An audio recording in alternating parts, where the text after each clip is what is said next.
Migliaia di spettatori per la prima sfilata di carri del Bassanese. A Rosà in 17 si sono sfidati per aggiudicarsi il premio La Rosada 2019, selezionati dalla giuria presieduta da Stefano Sandri. Oltre 1200 i figuranti rigorosamente in maschera. Sul primo scalino del podio il carro Pandora sulle ali della speranza, dell'associazione Regaliamo un sorriso di Gran Torto.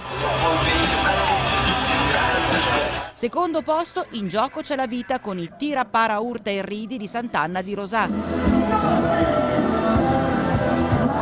Terzi classificati con il carro E se fosse tempo perso, l'associazione Carnevale che passione di Rossano Veneto.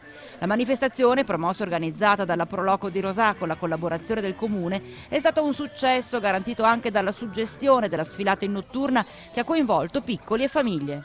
Sono oltre 160 persone che lavorano nel territorio per l'aspetto chiusa delle strade, ma soprattutto per lo stand gastronomico. Un grazie particolare alla Proloco, ma a tutti i responsabili, in particolar modo a tutti coloro che si danno da fare volontariamente per questa attività. Come amministrazione è un aspetto importante, un aspetto sociale, che credo la condivisione di un paese, veramente la crescita di un paese, questa festa mantiene le tradizioni, ma soprattutto la socialità, che è l'aspetto importante di questa serata. Dopo 10 anni siamo ancora qua, quindi buona serata a tutti, buon divertimento.